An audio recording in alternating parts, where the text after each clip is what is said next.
Qué frito. Uli, dice Rose. Rose.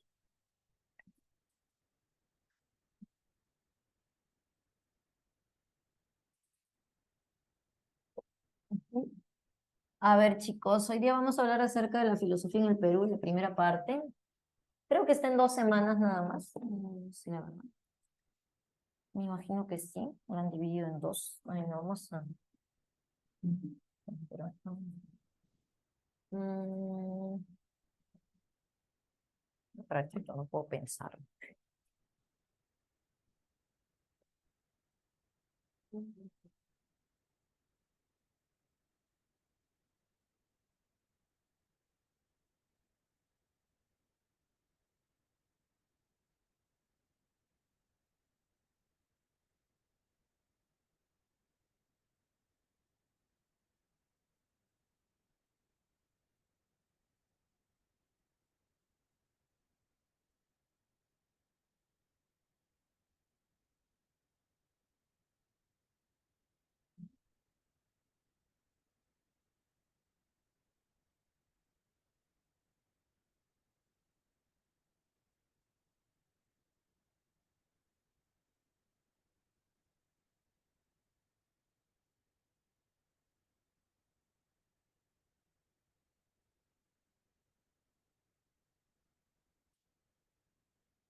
Veré.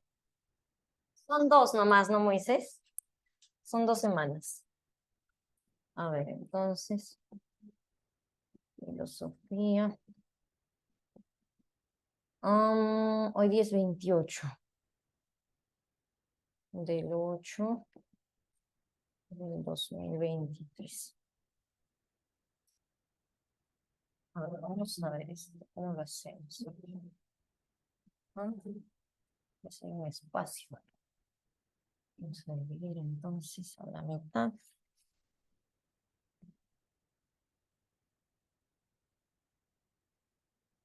Allí.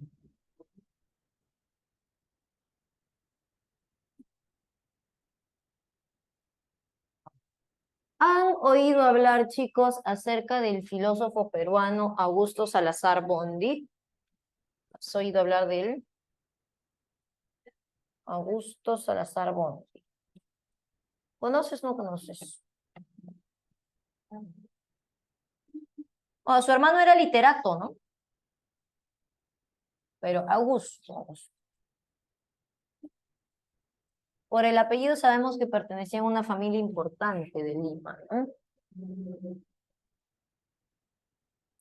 A ver, se me ha quedado el chat. Ujú. Ahí.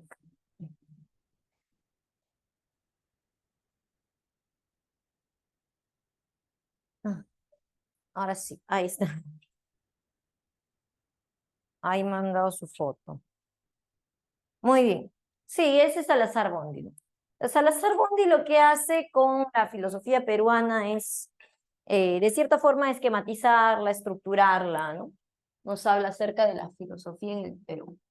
Salazar Bondi va a dividir la filosofía en el Perú en 5 etapas. Yo voy a poner 4 en la pizarra y después vamos a tener que borrar la primera para poner la quinta, ¿ya? Porque si lo hago muy pegadito, simplemente no nos va a alcanzar.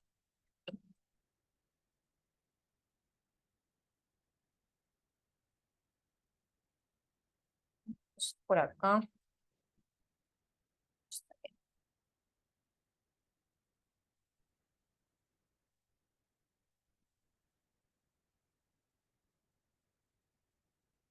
Bueno, entonces nuestro tema del día de hoy es la filosofía en el Perú.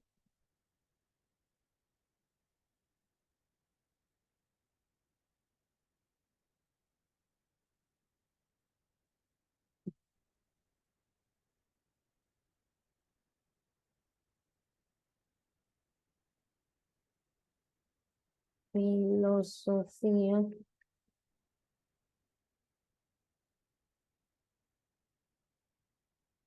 Perú. Ahí está. Bien, chicos, entonces, como les decía, Augusto Salazar Bondy divide la filosofía en el Perú en 5 etapas. Evidentemente, Salazar Bondy es un señor del siglo, entre los siglos 20 y 21, ¿no? Entonces, o 21 realmente ya, es un señor de nuestra época, ¿no? Contemporáneo. Básicamente su pensamiento está vigente aproximadamente en los años 70, ¿no? O sea, ya es parte de nuestro siglo, ¿no? Es un señor bastante longevo, de hecho, por la familia a la cual pertenece, ¿no? O sea, muere a una edad muy avanzada, ¿no? De viejito. Ya, bueno, entonces Salazar Bondy divide a la historia de la filosofía en el Perú en 5 etapas, según cuáles son las intenciones, ¿no? De cada una de las etapas, ¿no? En cada una vamos a ver cómo es que está presente el nombre, en el nombre nomás se nota, ¿no? Una filosofía europea. Por ejemplo, la primera etapa se llama la escolástica. ¿Recuerdas la escolástica de Santo Tomás de Aquino? Filosofía de Europa, ¿no? Hay una etapa que se llama, la segunda etapa se llama la ilustración. La ilustración también es una filosofía europea, principalmente francesa, ¿no? Así, los nombres que tienen las filosofías, ¿no? Cada etapa de la filosofía en el Perú son nombres que provienen de filosofías europeas. ¿Qué quiere decir eso? A decir de Salazar Bondy que la filosofía en el Perú es una imitación de la filosofía europea, ¿no? Que nosotros de hecho no tenemos como una filosofía original propia que hayamos generado así de cero, ¿no? Sino que nuestra filosofía inicia de hecho con la llegada de los españoles. O sea, hay filosofía en el Perú solo desde la llegada de los españoles. Antes de la llegada de los españoles, a decir de Salazar Bondy, no hay filosofía en el Perú. Lo que hay es pensamiento, o sea, los incas y las sociedades preincaicas sí tenían pensamiento, sí tenían formas de pensar y explicarse las cosas, pero ese pensamiento que desarrollaron no es un pensamiento racional, es un pensamiento más bien fantasioso, mítico, ligado a lo religioso, a sus dioses. Recordarás, por ejemplo, los famosos mitos, ¿no? De Manco Cápac y Mama Ocllo, o el mito de los hermanos Sayar, ¿no? Que existían ya en esa época y que ellos habían formulado para explicar, por ejemplo, el origen del ser humano, y así. Para todo tenían sus mitos, tenían pues sus dioses bajo los cuales explicaban las cosas. Entonces, esto se parece, dice Salazar Bondy, a los griegos antes de la aparición de la filosofía. También los griegos tenían un pensamiento mítico, religioso. Entonces, quizá, dice Salazar Bondy, si es que los españoles no hubieran venido a dominarnos, quizá después de ese pensamiento mítico, religioso, hubiese aparecido un pensamiento con explicaciones mucho más racionales, mucho más filosóficas. Pero no fue así. Entonces, la filosofía en el Perú no se pudo desarrollar de manera original, sino solamente como una copia de las filosofías europeas. Entonces, desde que llegaron los españoles, básicamente lo que hicieron fue imponernos su forma de pensar, su filosofía, claro, sus razonamientos, pero razonamientos en base a lo que ellos pensaban. Bueno, chicos, vamos a empezar. A- anielada, alienada sería, alienada. Bueno, sí, así, ¿no? Imitativa, alienada, como quien dice, ¿no? Bien, entonces, Salazar Bondy lo divide en 5 etapas, vamos a ponerlas, ¿no? Decía que la primera etapa recibe el nombre de la escolástica, y esto nos hace recordar a la escolástica de Santo Tomás de Aquino, ¿no? Escolástica, vamos a ponerles etapas. La segunda etapa se llama la ilustración, con la llegada de ideas no solamente ilustradas, sino modernas en general, es decir, desde la aparición de la filosofía de Descartes, ¿no? La ilustración,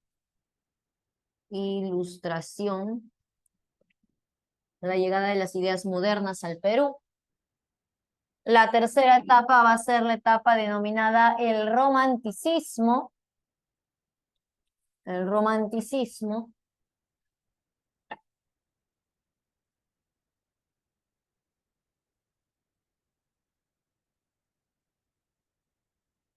La cuarta etapa es la llamada el positivismo. Seguro que te acuerdas del positivismo europeo. ¿Ah? El positivismo.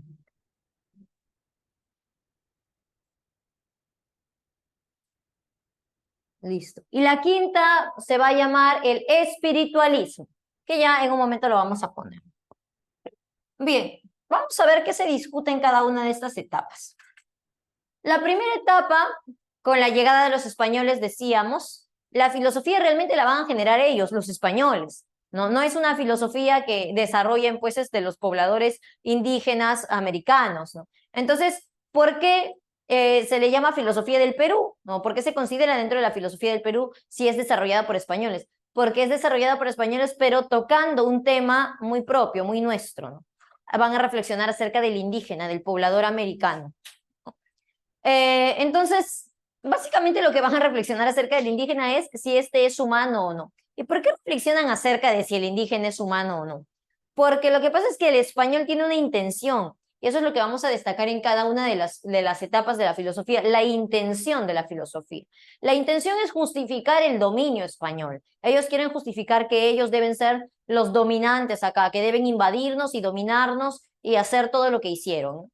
Entonces, ¿cómo lo van a justificar? La clásica, como quien dice, ahí está, excelente Angeli, ¿no? La vieja confiable, ¿no? Y ese concepto de la guerra justa que mencionas, Angeli, es justamente desarrollado por la escolástica de Santo Tomás, ¿no? Entonces van a tomar ese concepto de la guerra justa, ¿no?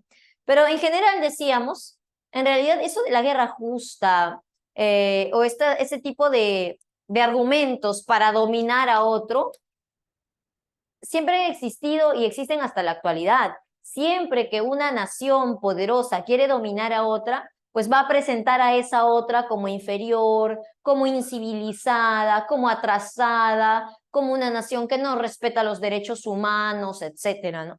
Entonces, bueno, en la escolástica es lo que se busca. En este periodo lo que se busca es justificar la dominación española. Se busca justificar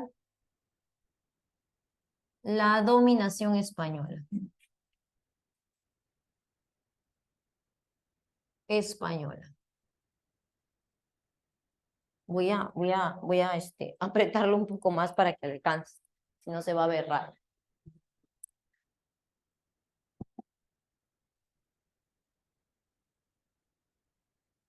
A ver, se busca justificar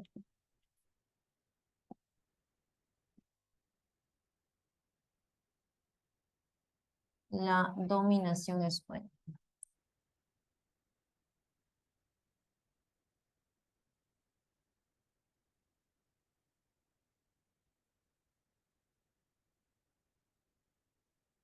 Ahí está. Bien. ¿Cuál es el problema que se plantea? O sea, el problema filosófico acá es la discusión acerca de la humanidad del indígena, ¿no? Entonces vamos a plantear, el problema de la discusión acá es la humanidad del indígena. Humanidad del indígena.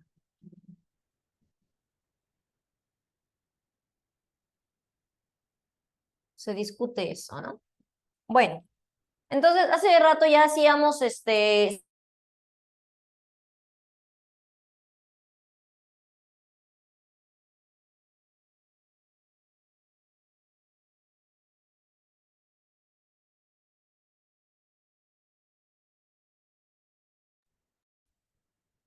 ya, ¿ahora se escucha?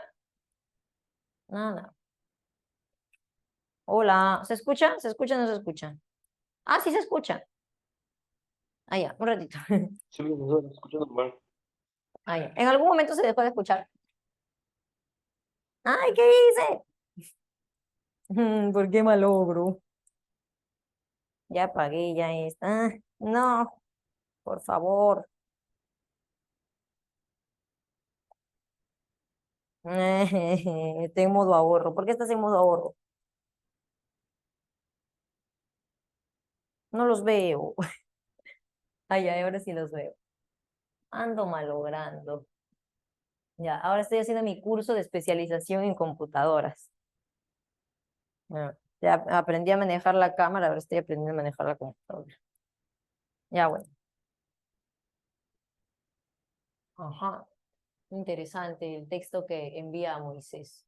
¿Por qué te han puesto una banderita del orgullo? ¿Qué pasa? Bueno. No sé, en fin. 4 banderitas del orgullo le han puesto. Estamos en el 2023. Ah, bueno.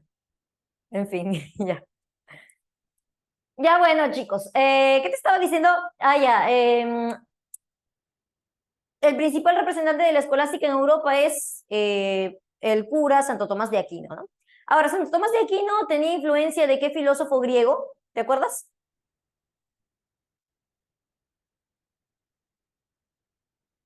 Aristóteles, ¿no? Muy bien, Aristóteles. Entonces, Aristóteles va a ayudar acá a estos españoles a resolver acerca del problema del indígena, ¿no? Si es humano o no, porque Aristóteles nos ofrece una definición de ser humano que es aceptada evidentemente por el escolástico Santo Tomás, ¿no? Aristóteles decía lo siguiente, ¿no? El hombre, ¿cómo definía Aristóteles al ser humano? A ver, Aristóteles, ¿cómo define al ser humano? Dice que el hombre es un animal, ¿de qué tipo? Político. Político, ¿no? Muy bien. El sum político. El hombre es animal político. Animal político. Ahí está. Bien. Entonces, esta definición que nos da Aristóteles de hombre, lo van a tomar los españoles para interpretarla y decir entonces si es que el indígena es humano, en base a su interpretación que hagan de esa definición. Entonces, va a venir un señor llamado Ginés de Sepúlveda, un español.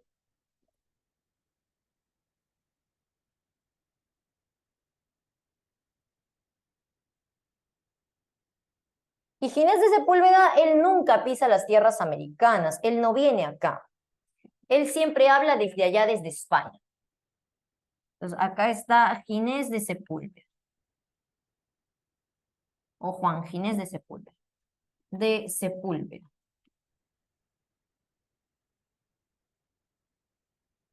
Entonces, Ginés, ¿cómo va a interpretar esa frase de Aristóteles, que el hombre es un animal político? Pues lo interpretará... Porque recuerda que Aristóteles cuando decía que el hombre es animal político se refería al término, o sea, político viene del término polis, ¿no? De las ciudades griegas. Entonces, el hombre es animal político porque el hombre es un animal que vive dentro de una polis, ¿no? Y dentro de la polis desarrolla todo lo que lo hace humano, desarrolla la moral, la razón, desarrolla el habla, ¿no? Entonces, Ginés dice, bueno, actualmente las polis griegas ya no existen, eso es algo del pasado. Pero ¿dónde es que el hombre desarrolla su razón, desarrolla su moral, dónde desarrolla el habla? Justamente dentro de una civilización, ¿no? Claro, de una sociedad, pero de una sociedad civilizada, ¿no? Entonces, por ejemplo, nosotros los europeos, ¿no? Nosotros los europeos, pues somos seres civilizados que hemos desarrollado múltiples lenguajes, hemos desarrollado pensamiento, raciocinio, nosotros somos capaces de razonar, tenemos los más altos valores, ¿no? Desarrollados, pues, desarrollando así la moral, ¿no? Como anhelamos el valor de la justicia, de la equidad, de la igualdad, el valor de la solidaridad, la magnanimidad, el altruismo, la dignidad humana. Nosotros hemos desarrollado eso. Entonces, bueno, somos justamente seres humanos en la medida que dentro de nuestra sociedad civilizada hemos generado los más altos valores, usamos nuestra razón y tenemos lenguaje. Y claro, el lenguaje no solamente se expresa de manera hablada, sino también escrita, ¿no? Y sobre todo, mira, por ejemplo, los poetas, ¿no? No es un lenguaje sencillo, sino un lenguaje adornado, bello, ¿no? Entonces, veamos ahora al indígena, ¿no? Al indígena americano.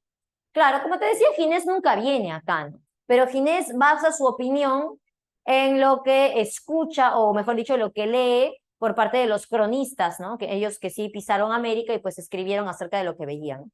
Entonces, ¿qué vemos? A ver, y eso que conoces por historia, ¿eh? Porque acá el señor Ginés tampoco es que se esté inventando cosas. Bueno, vemos que, por ejemplo, estos indígenas americanos, ¿no? Andan calatos, bueno, andan semidesnudos, ¿no? Con sus taparrabos que a las justas les tapa ahí, ¿no? que se casan entre familias, se casan el papá con la hija, que con los primos, ¿no? Que entre hermanos se casan, encima tienen un montón de esposas, un montón de mujeres, encima pues comen carne humana, son caníbales encima, ¿no? Hacen la guerra y a sus enemigos les cortan su cabeza, sádicos son, cortan su cabeza, lo encogen su cabeza y se lo cuelgan ahí como cinturón. Mientras más cabezas tiene su cinturón, mejor, mejor se sienten. Ahí tienen también su collar, también se pone su collar de cabeza, ¿no? Agarran el cráneo de su enemigo y ahí en el cráneo toman chicha. Eso es salvaje, man. ¿Cómo hacer eso? Entonces, no, porque no, esos no son humanos, son salvajes. Yo eso nomás, dice Ginés, ¿no? Yo eso nomás lo he visto en las bestias, man, en los tigres, los leones, hacen eso, pues se comen las tripas así con su presa ahí viva, ¿no? Tan que le comen las tripas. Y a eso hacen nomás las bestias salvajes. Bueno, esos son entonces el indígena. Los indígenas son bestias salvajes, humanos no son, ¿no? Porque el ser humano no hace eso, el ser humano desarrolla moral. ¿Cómo vas a hacer eso a tu enemigo, por más enemigo que sea? Entonces, bueno, a decir de Ginés de Sepúlveda, el indígena no es humano, es más bien una bestia salvaje que hace cosas bárbaras. A ver, entonces ponemos por acá, ¿no? A decir de Ginés, el indígena no es humano. Vamos a ponerlo completo, ¿no?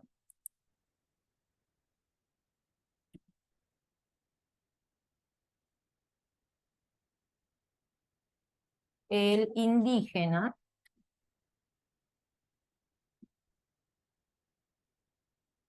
no es humano. A decir de Ginés, es una bestia salvaje. Bestia salvaje. ¿Y cómo hace tales salvajidades? Entonces, pues, ¿cómo los vas a tratar? Pues trátalos como lo que son. No los vas a tratar como humanos, sino los vas a tratar como bestias. Y claro, acá viene la cuestión, ¿no? La cuestión del cristianismo y de la escolástica, ¿no? Porque esta cuestión, la idea de cómo tratar a los animales nace, ¿no? Con la escolástica, sobre todo con la escolástica. Tengo que decir en general con el cristianismo, porque en realidad sí, está en la Biblia, ¿no? En el Génesis dice, ¿no? Diosito creó al hombre al final y lo puso y le dijo, tú ponle nombre a todos los animales, ellos van a hacer lo que tú les digas, ¿no? O sea, lo presenta, ¿no? En la Biblia se presenta al ser humano como el ser superior de la creación, como el centro de la creación, como el que es capaz de manejar toda la creación. Ya, pero eso puede interpretarse de distintas maneras. En la escolástica es cuando se interpreta eso como, entonces si el hombre es el centro de la creación y la parte más importante, entonces el ser humano puede hacer lo que se le dé la gana con la naturaleza. Entonces, esa interpretación de que el hombre puede manejar la naturaleza como quiera, y si desea explotarla y abusarla, pues puede hacerlo, nace con la escolástica, ¿no? Y es una interpretación que lamentablemente nos pesa hasta el día de hoy, ¿no? Hasta el día de hoy el ser humano, pues, piensa que puede hacer lo que quiera con la naturaleza, con el mundo, al punto de destruirla, ¿no? Y destruirla ya haciéndonos daño incluso a nosotros mismos, ¿no? Pero bueno, esa interpretación de que al animal se le puede hacer cualquier cosa, nace con la escolástica. Bueno, entonces, esa va a ser la respuesta de Ginés, ¿no? Como el ser humano es un animal, es una bestia salvaje, entonces, pues, haz lo que quieras, lo que veas necesario, ¿no? Y claro, como hacen justamente tienen estas actitudes bárbaras, ¿no? Entonces, ¿qué harás con ellos? Bueno, extermínalos si es necesario, ¿no? Entonces, úsalos como quieras, ¿no? Si vas y pues se te ocurre usarlos como bestias de carga, ¿no? Como animales para el arado o de repente para explotar los minerales que sirvan al reino de España, bien, está bien. Pero si se portan muy mal, se ponen muy rebeldes, se ponen así muy salvajes, ¿no? Sacan su salvajismo interno, ahí sí extermínalos, pues aniquílalos. Y aparece justamente lo que mencionabas por ahí, Angeli, ¿no? Lo de la guerra justa. El concepto de guerra justa que ya lo había acuñado Santo Tomás de Aquino, ¿no? Santo Tomás acuña el término de la guerra justa y porque él lo aplica a los moros. En la época de Santo Tomás, siglo XIII, ¿no? Se daban las cruzadas y la guerra contra los moros, ¿no? Entonces, él hablaba pues de guerra justa, justamente de la guerra contra los musulmanes o los moros. Y bueno, ahora ese concepto se aplica a la guerra contra los indios, ¿no? Entonces dice, bueno, a ellos lo que hay que hacer es exterminarlos. Guerra justa propone la guerra justa. Ante esta respuesta violenta que tiene Ginés, ante esta propuesta violenta de Ginés de Sepúlveda, aparece un señor llamado Bartolomé de las Casas. Bartolomé de las Casas va a ser considerado el defensor de los derechos de los indígenas. Bartolomé sí llega a venir acá a América, a diferencia de Ginés que nunca viene, ¿no? Lo vamos a poner acá Bartolomé de las Casas. Bartolomé de las Casas. Ahí está. Bartolomé de las Casas. Entonces, Bartolomé, cuando viene a América, él ve todo el maltrato que se hace a los indígenas, ¿no? El abuso que se está cometiendo ante los indígenas. Y pues una vez de vuelta en España, se va a generar un gran debate entre Bartolomé y Ginés de Sepúlveda, ¿no? En el cual Bartolomé va a denunciar todo el maltrato que se comete contra los indígenas y va a defender la humanidad de los mismos. Entonces ya nos adelantamos diciendo que para Bartolomé el indígena sí es humano. ¿Por qué? ¿Cómo interpreta Bartolomé esto de que el hombre es animal político, ¿no? A decir de Bartolomé, ponemos por acá el indígena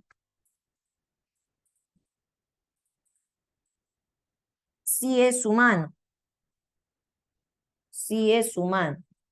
Entonces vamos a ver cómo lo interpreta. No interpreta eso de animal político tanto como civilización, como lo hacía pues Ginés. Lo interpreta más como vida en sociedad. O sea, ser animal político significa vivir en una sociedad.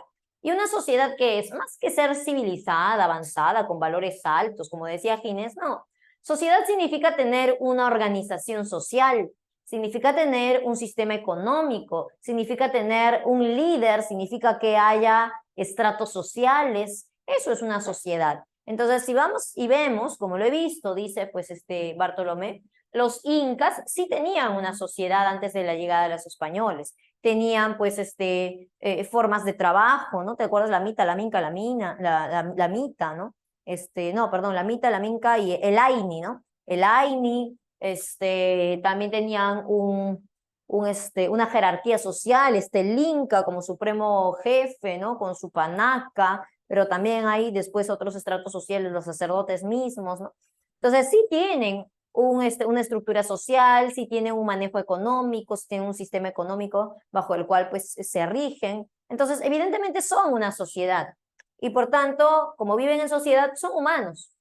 Ahora, es cierto, el tipo de sociedad que tienen es como una especie de sociedad envilecida, una sociedad atrasadita, por así decirlo, ¿no? Sí, es cierto, ¿no? Pero eso no les quita su humanidad. El indígena, por más que vive en una sociedad medio atrasada, sigue siendo humano. Porque acuérdate que así como ellos están atrasados, los españoles o los europeos en general, alguna vez también estuvieron, Europa, mejor dicho, alguna vez también estuvo habitada por seres salvajes, ¿no? ¿Te acuerdas de los bárbaros? Los godos, los visigodos, los francos, ¿no? Entonces, bueno, alguna vez también nuestros antepasados eran salvajes, vivían en ese estado de salvajismo, solo que con el tiempo pues fueron desarrollando un orden mejor, una mejor moral, mejores reglas. Lo mismo tiene que pasar acá, pues están en estado de salvajismo, pero con el tiempo tienen que mejorar. Pero en este caso, ya que nosotros hemos llegado, pues nosotros somos los que les enseñaremos la verdadera cultura, ¿no? Ya que nosotros ya no estamos en ese estado de salvajismo, ya que ahora avanzamos, ¿no? Somos más civilizados, como dice Ginés, ¿no? Entonces, bueno, podemos enseñarles, ayudarles a que mejoren, ¿no? Entonces, Bartolomé de las Casas dice que el indígena sí es humano y es más, dice, mira, ¿sabes qué? O sea, yo te comprendo, Ginés, tampoco me vayas a pensar que no, que yo no te entiendo lo que tú hablas, sí te entiendo lo que dices, sí sé por qué dices lo que dices, porque yo he estado allá, Ginés, y yo los he visto, sí, es cierto, andan medio calatos, son medio sádicos, les gusta pues la sangre, les gusta la violencia, sí, viven medio como salvajes, que entre padres e hijos se casan, también cierto, Ginés, también cierto, yo sé, Ginés, que cuando tú te enteras de esas cosas, te da ganas sí, pues de exterminarlos, ¿no? Porque estos salvajes, ¿cómo van a hacer eso? Hay que exterminarlos, no sirven para nada. Sí, yo sé, Ginés. Pero, ¿sabes qué, Ginés? Ese indígena, ¿sabes a quién me recuerda? Me recuerda a mi hermano menor. ¿Ah? El indígena se parece a tu hermano menor, es como tu hermanito menor. Sí, ese desgraciado que echó cuáquer encima de tu cuaderno de biología, después de que te pasaste 3 horas dibujando el sistema circulatorio de los vertebrados. No. Ya, ese. ¿No? Y que, claro, cuando te diste cuenta de lo que había hecho, cierto, ¿no? Te daba ganas de ahogarlo, de ahorcarlo, no sé, de aventarlo por la ventana, de ir al tren eléctrico y lanzarlo a los rieles, ¿no? Bueno, algo así, o sea, sí te entiendo, ¿no? Sí te entiendo, Ginés, yo sé. Es como el hermano menor que cuando hace sus barbaridades da ganas de hacer esas cosas. Pero después te calmas, ¿no? Justamente usas la razón y te acuerdas. Yo también he sido así. Yo también pasé por esa edad. Es mi sangre, no lo puedo matar. ¿No? Además, pobrecito no sabe, le voy a explicar. ¿No? Y le explicas. Papito, eso no se hace ya.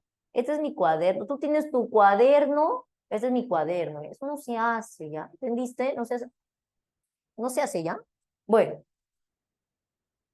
entonces, así, ¿no? Ahí está, su hermanito menor, hay que explicarlo con paciencia. O igualito es el indígena, ¿no? Hace barbaridades, cierto, pero te aguantas y le explicas, ¿no? Entonces, a decir de Bartolomé, es un humano, pero es como un hermano menor. Sí es humano, es como un hermano menor, como un hermano menor, hermano menor. Y como el indígena es como un hermano menor, entonces ya no le vas a matar, pues ya no aplica acá lo de la guerra justa. Acá Bartolomé desarrolla un término que es bastante conocido, que de hecho se aplicó, que tú lo conoces en historia, la famosa evangelización. Entonces, no, al indígena no lo extermines, evangelízalo. Es como decir, civilízalo, enséñale lo que es la civilización. Muéstrale al verdadero Dios. Adoran dioses animalescos. Bueno, muéstrale al verdadero Dios. Andan calatitos, muéstrales lo que es la ropa. ¿No? Claro, así, ¿no? A ver, entonces habla de la evangelización.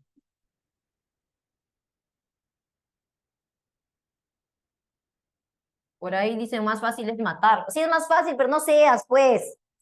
Ah, lo eres, ¿no? Mm. De hecho, es más fácil matarlo, pero Bartolomé no es bestia. Pues. O sea, Bartolomé viene. La cuestión es eso, quizá, ¿no? Que Bartolomé se da cuenta, ¿no? Porque Bartolomé viene y mira lo que hacen con los indígenas, ¿no? Y hablando un poquito más en serio, ¿no? O sea, realmente tú sabes que con los indígenas se cometían atrocidades, ¿no? Sí, se los mataba, a muchos se los exterminaba en masa, pero a otros también se los explotaba, no sé si decir cómo, peor que animales, ¿no? Claro, se los usaba para la agricultura, para explotar las minas, donde podían morirse, se contagiaban de enfermedades y así se los dejaba pues a su suerte, ¿no? Entonces, Bartolomé, viendo esa situación, dice, no, pues es un trato, ¿cómo vas a tratar así a esas personas? Está bien que sean lo que quieres, es cierto, son así, como ya se ha mencionado, tienen muchos defectos, pero eso no es justificación para esto, o sea, no se puede hablar de una guerra justa, no se puede hablar de ese tipo de tratos inhumanos, porque va en contra del cristianismo. Pero recuerda que ambos son escolásticos, ambos tienen esa influencia del pensamiento cristiano, pero van a ser interpretaciones diferentes, ¿no? De hecho, para un poco hacer un pequeño comentario,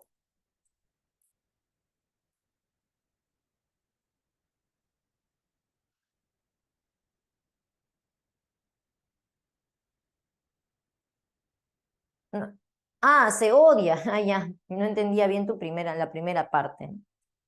Claro, al final, como dices, ¿no? No es que el español hiciera algo novedoso, ¿no? Que no existiera. El Inca también hacía eso con las otras sociedades, es cierto lo que señala Renzo. Pero ¿sabes cuál es el problema, Renzo? O sea, ¿sabes por qué hay esa especie de resentimiento, digámoslo así? Porque el español es extranjero y la dinámica que existía acá es una dinámica interna, ¿no? O sea, ¿por qué se va en contra de este tipo de discurso? De ambos en realidad, ¿no? Porque ambos lo que quieren hacer, tanto Ginés como Bartolomé, es presentar al indígena como un ser inferior y ello para dominarlo, ¿no? Entonces, ese discurso sigue existiendo hasta la actualidad.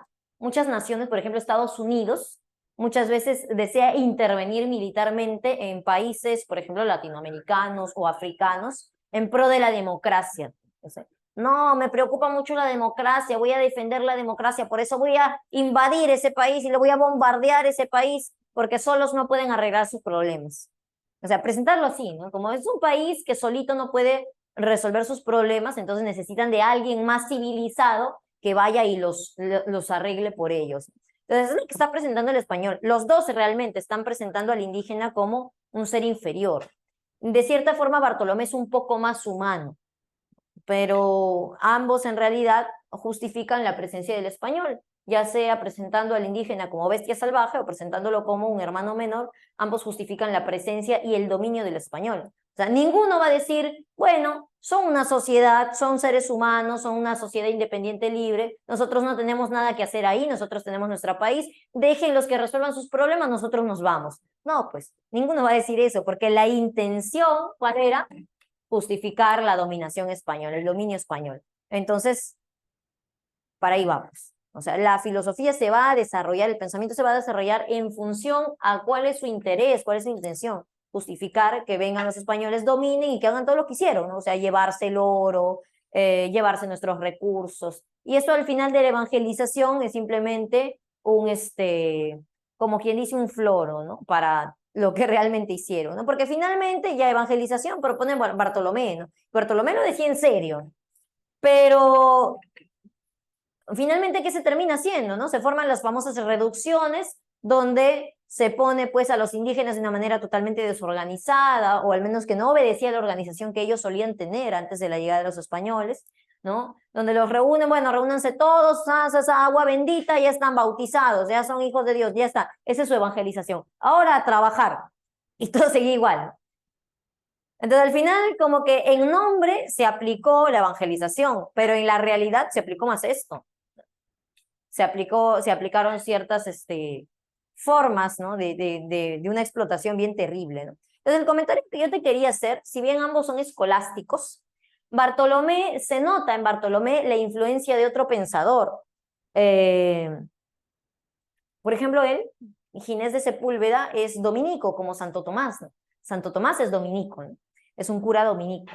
Y entonces, como que los dominicos son más de esa idea de lo que te decía, ¿no? De que el animal es inferior y podemos hacer lo que quieras con el animal.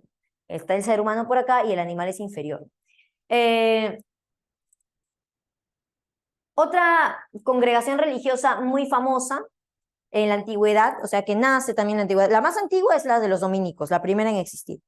Pero otra que surge más o menos por ahí, ¿no? Durante la Edad Media, es la de los franciscanos, la de San Francisco de Asís. Y San Francisco de Asís, como sabes, o por ahí de repente habrás conocido un poco, San Francisco de Asís, claro, son más de pueblo, por decirlo así, son más de vida pobre y más respetuosos también con la naturaleza y con los animales.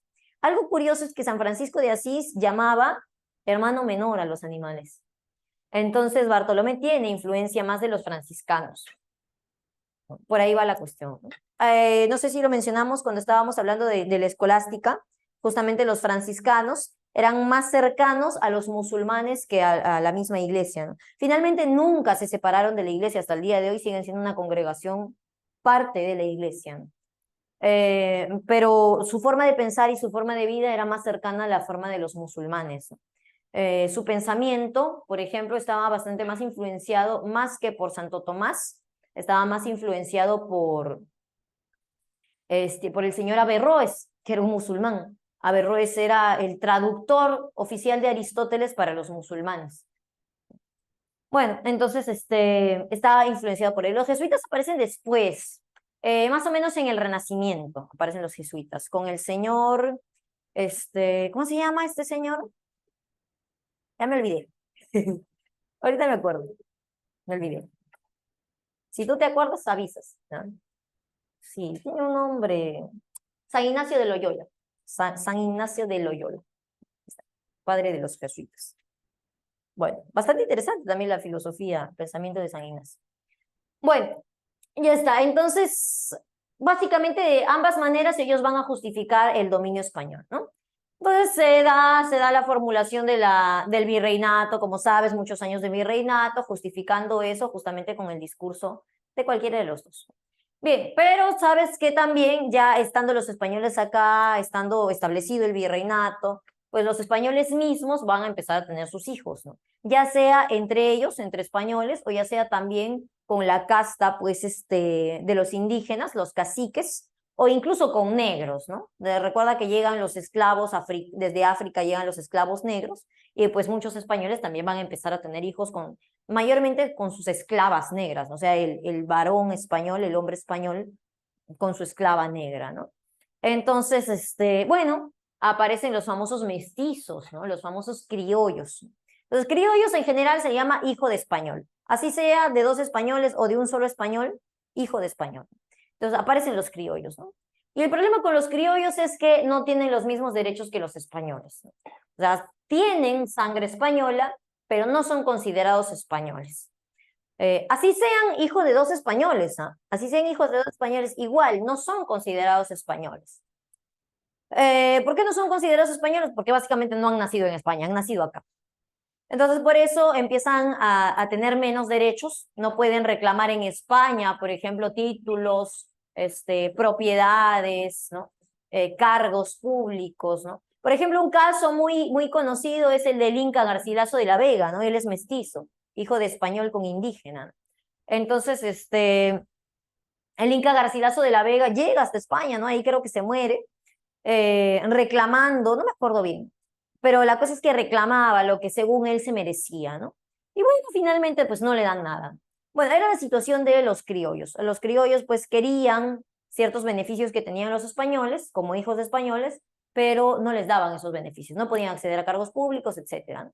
Entonces, el criollo de cierta forma pues obviamente empieza a sentirse fastidiado por el poder español, ¿no? Que no les permite tener poder a ellos, ¿no? Entonces, algunos criollos, ya como sabes, eso lo has visto en el colegio, empiezan a proponer reformas para cambiar esa situación, reformas para que ellos sí puedan acceder al poder y a las propiedades, pero otros que son más radicales dicen, no, pero si ya nosotros vamos a acceder al poder, entonces que se vayan estos, pues los que ahorita están en el poder, los españoles, por ejemplo, nos mandan un virrey, un español que venga acá a gobernarnos. ¿Para qué? ¿Para qué? Si nosotros solitos podemos gobernarnos a nosotros mismos. Entonces, que se vayan ya, independencia, ¿no? Entonces, esta etapa, la etapa de la ilustración con la llegada de las ideas modernas, es una etapa que va a justificar la independencia, ¿no? Justifica la guerra de la independencia. La independencia.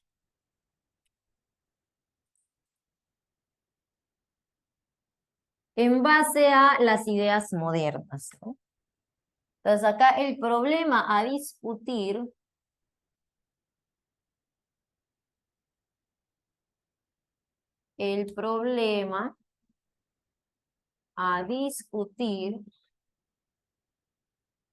será justamente las ideas modernas. ¿Cuáles son las ideas modernas? Desde Descartes, por ejemplo, ¿qué es lo que hace Descartes, el padre de la modernidad? ¿Qué pone Descartes como base del conocimiento? ¿La qué cosa? La razón-ción. Entonces, el problema de discusión es ¿no?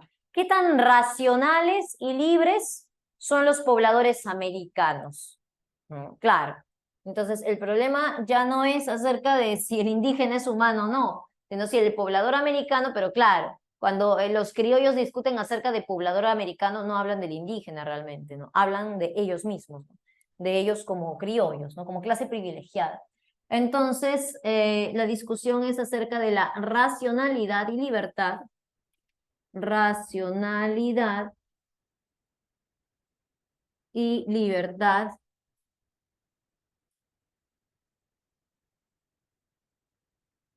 del criollo, vamos a ponerlo así.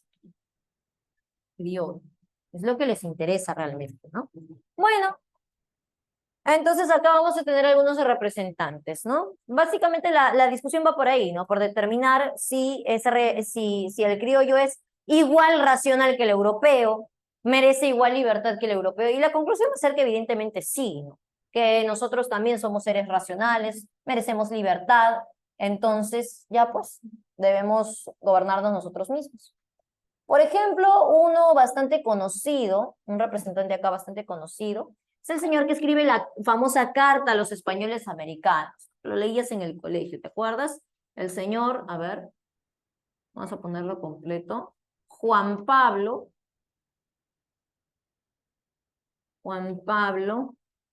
Vizcardo y Guzmán.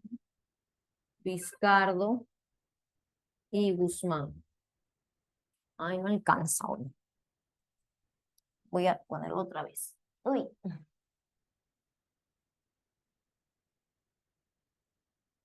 Tengo que ponerlo más apretadito. Juan Pablo Vizcardo y Guzmán. Escribe la famosa carta a los españoles americanos. ¿Qué dice la carta a los españoles americanos? Ustedes pueden aprovechar que están en virtual para buscarlo por internet. A ver, búscalo. Juan Pablo Vizcardo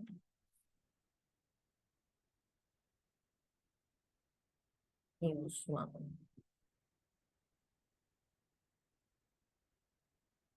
A ver, búscalo. La carta a los españoles americanos. A ver, yo voy a buscar por ahí. Tú también búscalo, búscalo. Voy a buscar. Ay, otra vez lo apagué, ¿de verdad que soy? Ah, ya, yo lo prendí. Vamos a buscar por acá. Acá nomás. Ah. Carta dirigida. Acá está. Carta dirigida a los españoles americanos. Vemos por acá. Ahí está. Piero está mandando. Ah, ya es una foto, ¿no? A ver, acá tengo la carta, pero ahí está. Es una carta más o menos larga. Vamos a leer una partecita, ¿no? A ver, por ejemplo, acá. Dice, el nuevo mundo es nuestra patria. Su historia es la nuestra. Y en ella es que debemos examinar nuestra situación presente, para determinarnos por ella a tomar el partido necesario a la conservación de nuestros derechos propios y de nuestros sucesores. ¿Ah? Entonces, ¿qué está diciendo, no? Ahí está, ¿no? Exactamente esa parte, ¿no? Lo que hemos leído, ¿no? Entonces, eso es lo que debemos hacer, ¿no? Eso, hay que tomar partido, dice Vizcardo y Guzmán, de nuestra propia realidad. Ay, se me apagó otra vez la pantalla. Ahí se prendió, ya. Ahora sí.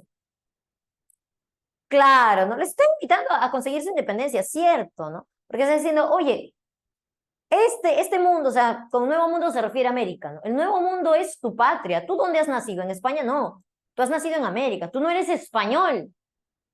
Tú eres americano, eres parte de del nuevo mundo, no eres del viejo mundo. ¿No? Claro, el viejo mundo se le llama Europa, justamente. Tú eres de acá. Esta es tu patria. La historia de este lugar es tu historia.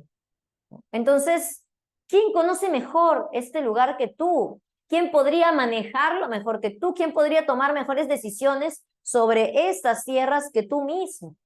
¿No? Que tú, habitante de esta patria. Entonces, claro, los está invocando justamente a tomar las decisiones. Y ahí dice, ¿no? A ver, claro, tomar partido necesario y la conservación de nuestros derechos propios y de nuestros sucesores, ¿no? Entonces, claro, no solamente está diciéndole, oye, no solamente lo hagas por ti, hazlo por tus hijos. O en qué tipo de sociedad quieres que vivan tus hijos, ¿no? Una sociedad donde ellos tampoco van a poder tener la libertad de tomar las decisiones, donde no van a poder decidir qué hacer, no van a ser libres simplemente, ¿no? Y van a tener que seguir soportando que otros, ¿no? En el extranjero vengan y les den las leyes, vengan y les digan qué hacer, vengan y les den los impuestos, vengan y les obligan a comprar cosas. ¿Te acuerdas del reparto de mercancías? Entonces, es un llamado a la libertad, claro. O lo que se llama la autodeterminación. Vamos a ponerlo, ¿no? Entonces, en su famosa carta dirigida a los españoles americanos, carta dirigida a los españoles americanos,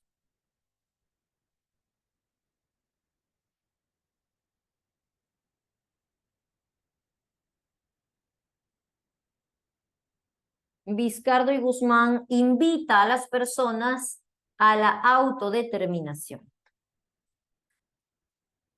al autogobierno. Se fundamenta evidentemente en la idea de libertad de los ilustrados, ¿no? Los invita a vivir una libertad real, libertad. Bueno, entonces con eso evidentemente está invocando pues a la independencia, ¿no? Evidentemente Vizcardo y Guzmán es pro-independentista, ¿no? Pro-independencia. Pero habíamos mencionado que no todo criollo es pro-independencia, ¿no? Habrá algunos que simplemente quieren reformas. Vamos a mencionar por acá al señor Hipólito Unanue.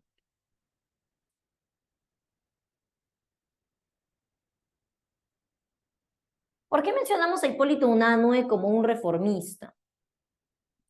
Porque Hipólito Unanue realmente no le interesa si es que nos independizamos o no. O sea, él no dice sí independencia, pero tampoco dice no independencia. No le interesa si llegamos a independizarnos o no, o si seguimos siendo parte del Imperio Español. Lo único que le interesa a Hipólito Unanue es hacer cambios. O sea, seamos o no virreinato, colonia de España, hay que hacer los cambios. O sea, los cambios son necesarios sí o sí. Sigamos siendo colonia de España o no, hay que hacer cambios, ¿no?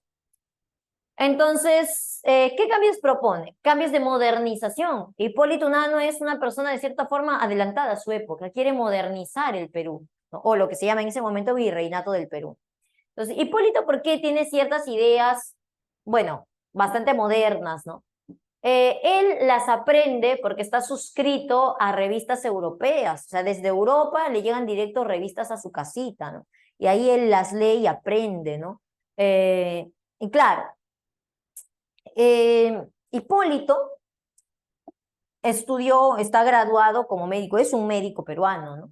Pero acá estudiando en el Perú medicina se da cuenta de lo atrasada que está nuestra ciencia, en general, no solo la ciencia médica, en general toda la ciencia en el Perú está recontra atrasada. Medicina es prácticamente brujería, ¿no? O sea, está basado en creencias de la gente y está creencias populares, o bueno, de los médicos, ¿no?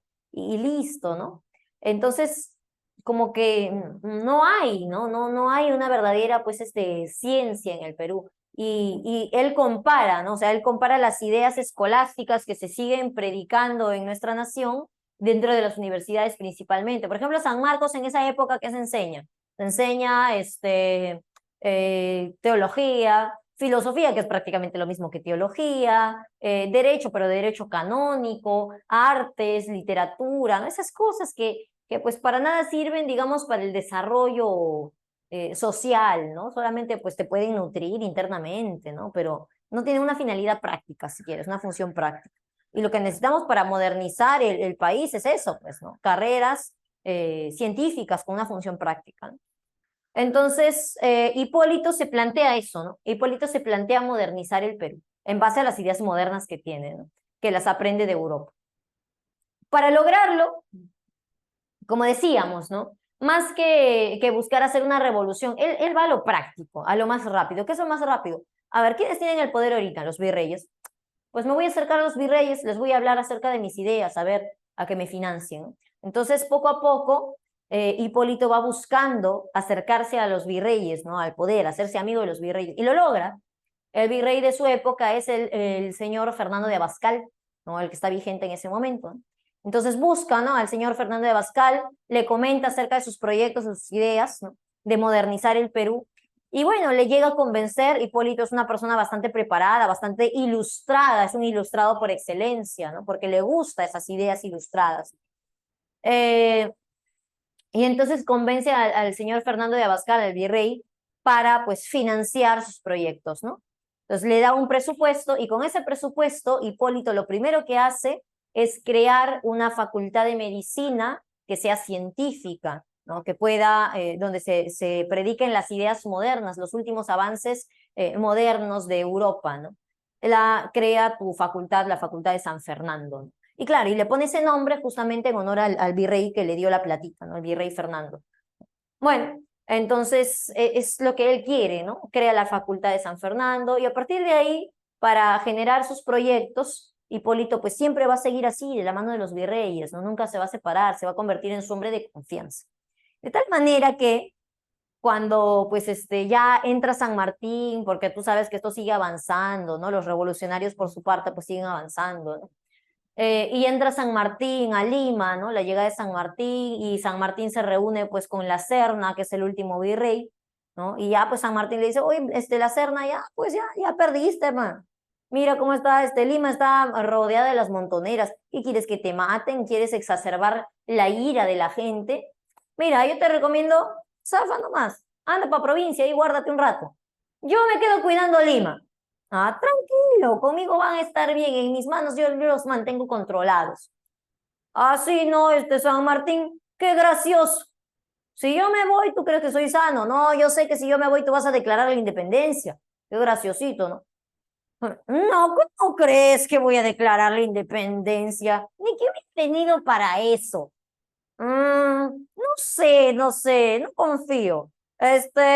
Bueno, me voy porque igual tengo miedo, pero te voy a dejar a mi hombre de confianza. Hipólito, ven, quédate acá a cuidar que no declare la independencia ese señor. Sí, sí, mi virrey, como usted diga, como usted quiera. Entonces se va pues el virrey. Y se queda Hipólito, ¿no? Hipólito está así medio inquieto. Mirando. Y San Martín, oye, ¿qué pasa, Hipólito? ¿Qué te pasa? Ya se fue, ya se fue. ¿Quién se fue? El virrey, pues, sí hace rato, ya está lejos. Ah, bueno, señor San Martín, en ese caso, a partir del día de hoy puede considerarme usted su más leal y fiel servidor. Dígame nomás, ¿qué hacemos? Yo lo hago. Chévere, pues, Hipólito, vamos a declarar la independencia, pues. Vamos, pues. Y bueno, así se declaró la independencia. Entonces, bueno, Hipólito, como te decía, a él no le interesa si es que se declara o no la independencia, si es que somos o no somos colonia de España. Lo único que él quiere es modernizar el Perú. O sea, o estoy contigo o estoy contigo. Si te das cuenta, es bastante político, Hipólito. O sea, está siempre del lado del poder. Cuando se da cuenta que ya los virreyes ya perdieron y que ahora el poder está con San Martín, pues se va del bando de San Martín. Y es lo único que le interesa, estar siempre del lado del poder, para que ese poder financie los proyectos que él tenga en mente, ¿no? O sea, más que interesarle quién está en el poder, lo que le interesa es hacer las cosas, ¿no? Eso es lo que no va tanto por la parte de la política, quién está en la política, en el poder, quién gobierna, eso no le importa. Lo que le importa es que quien sea que esté ahí, haga las cosas, impulse el desarrollo del Perú. Pues bueno, vamos a poner, ¿no? A ver, hay un audio encendido, ten cuidado con tu audio. Hipólito lo que le interesa es modernizar el Perú. A ver, ¿de quién es ese audio encendido? Modernizar el Perú.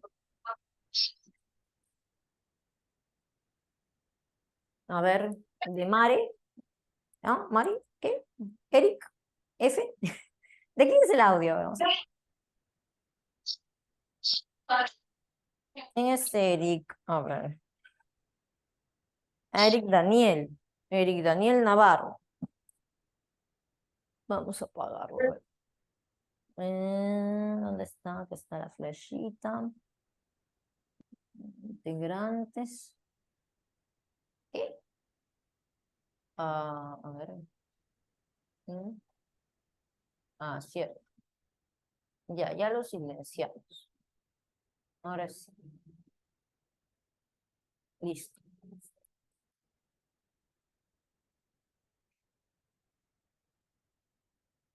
Yo no sé si reaccionar con la banderita del orgullo es halago o ofensa, pero bueno, ahí están poniéndote. Bueno, en fin. Bueno, eso es lo que le interesa a Hipólito entonces, ¿no? Modernizar el Perú, ¿no? Y para modernizarlo, como decíamos, más que un modelo u otro político, lo que le interesa es la parte práctica, ¿no? Entonces, para modernizar el Perú, ¿qué se necesita? La difusión de las ideas modernas. Y para poder difundir las ideas modernas, reflexiona, pues, o se da cuenta Hipólito, que primero hay que acabar con esto. La escolástica es lo que más daño le hace al Perú, ¿no? Lo que más lo tiene atrasado. Si el Perú está atrasado es por eso, por las ideas escolásticas, ¿ya? Entonces, para modernizar el Perú, a decir de Hipólito Unanue, hay que luchar, hay que exterminar la escolástica, ¿no? A ver, por acá vamos a poner luchar contra la escolástica. Luchar contra la escolástica, porque es la escolástica la que hace que se enseñe tales cosas en la universidad y que no haya una ciencia verdadera. Contra la escolástica.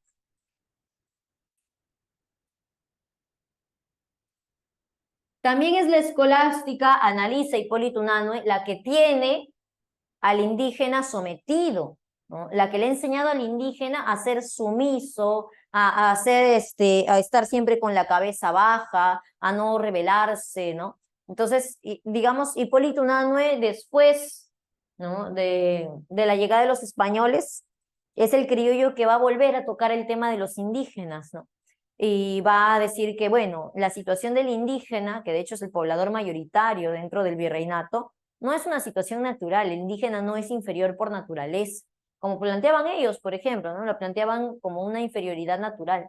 El indígena, de cierta forma, sí está minimizado, pero no por naturaleza, está minimizado justamente por la culpa de la dominación de lo español y por la culpa de la difusión de esas ideas escolásticas que lo mantienen, como decíamos, sumiso, ¿no? Que no le dejan avanzar, que no le dejan, pues, rebelarse.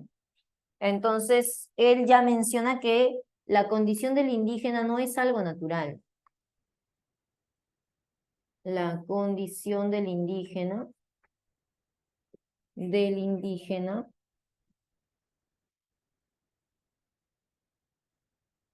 no es natural, no es natural, sino que se debe a la dominación y a la escolástica, ¿no? Se debe a la dominación. Dominación. Ya está. Idea que luego la va a tomar también González Prada. González Prada también va a estar de acuerdo con esa idea. José Carlos Mariátegui la va a desarrollar esa idea. Va a hablarnos más específicamente acerca de esa dominación. Bueno, hoy no hablamos de Mariátegui. Mariátegui hablamos la próxima semana, pero González Prada sí vamos a hablar por acá en el positivismo. Romanticismo. ¿Qué significa el término romantizar? Tú que usas mucho ese término, tú sabes qué significa romantizar. ¿Qué significa romantizar algo? Por ejemplo, yo he escuchado por ahí romantizar la pobreza, escuchar. ¿Qué es romantizar? ¿Mm? Hacerlo agradable, dice Angeli.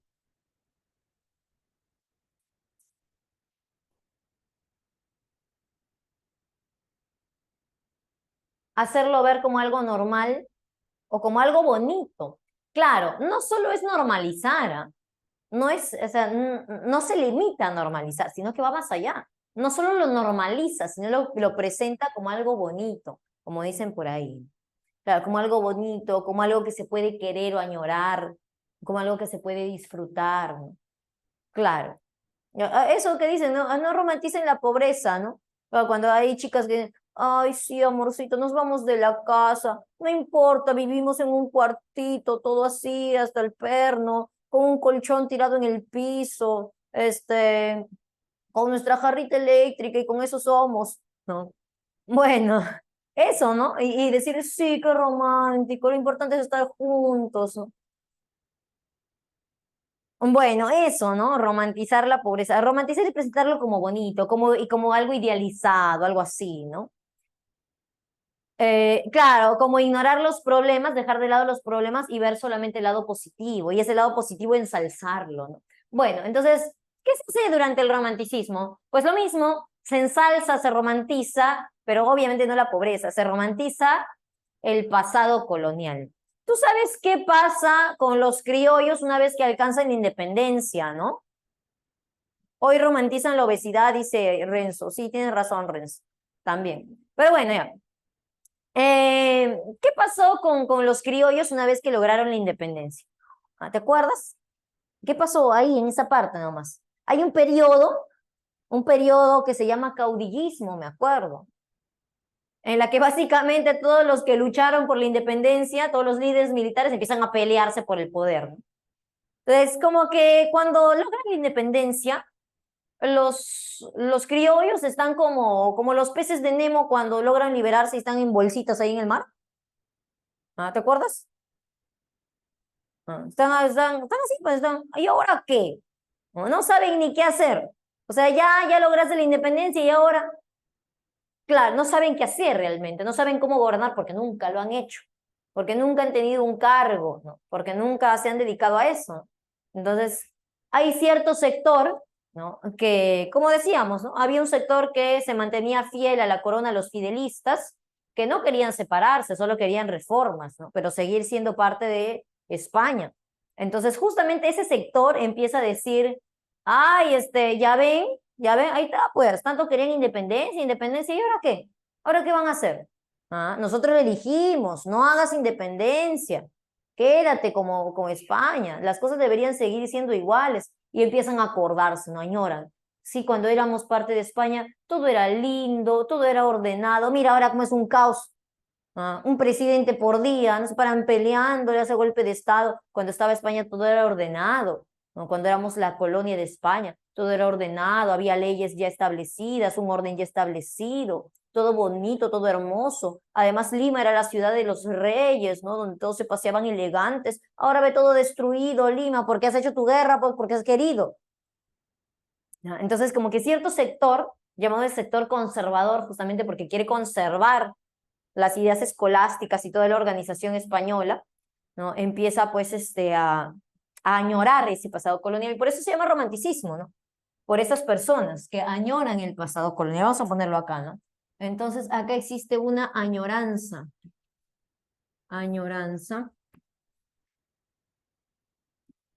por el pasado colonial.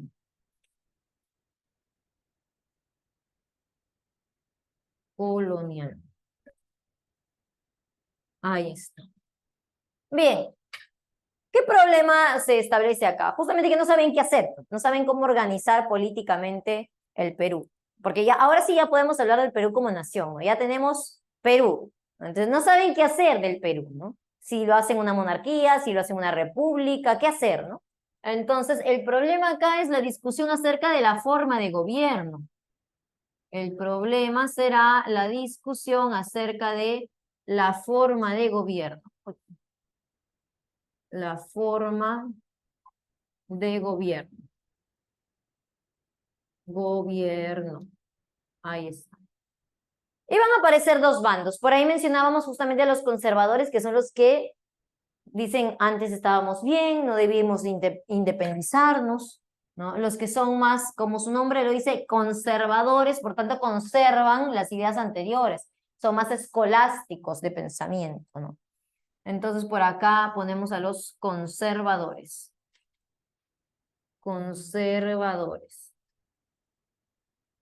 Ahí está. Conservadores. Y su representante que vamos a mencionar es el señor Bartolomé Herrera. Bartolomé Herrera.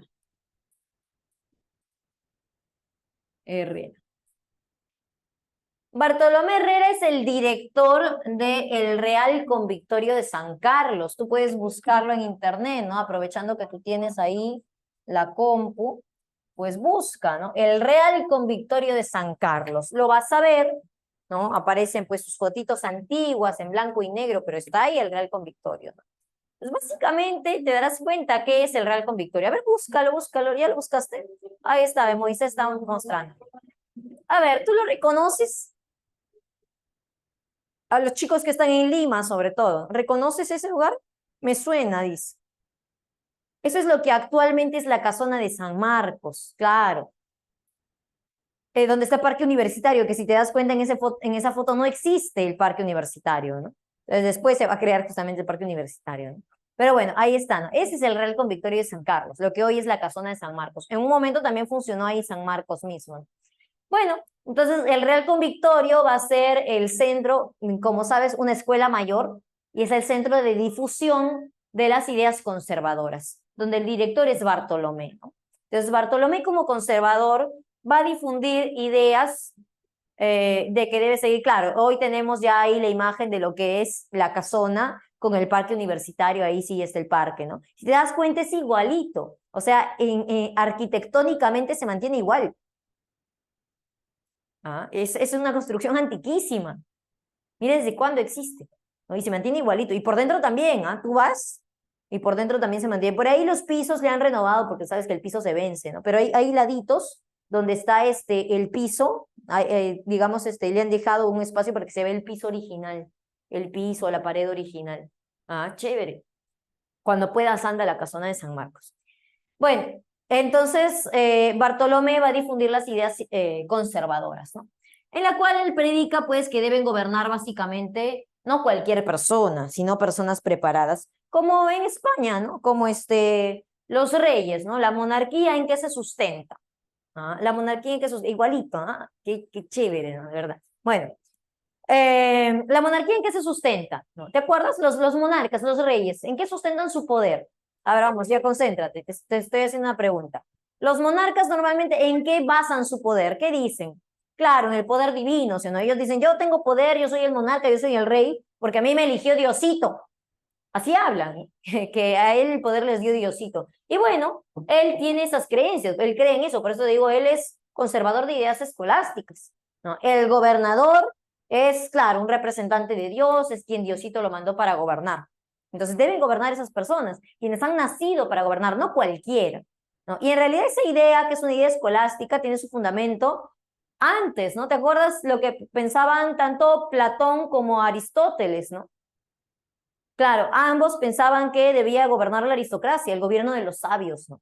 Entonces, claro, esas ideas iban a ser tomadas por tanto Agustín como Santo Tomás, ¿no? Claro, por ejemplo, se ve también ahí un providencialismo, ¿no? Entonces, ya, eso, ¿no? Entonces Bartolomé piensa eso, ¿no? Que debe ser el gobernante, el representante de Dios, elegido por Dios. Entonces, él plantea el gobierno de los sabios. Plantea, ¿qué forma de gobierno debemos tener? El gobierno de los sabios. El gobierno de los sabios. Esto recibe un nombre. Le llamará la soberanía de la inteligencia. Esto es la soberanía de la inteligencia. Inteligencia. Ahí está.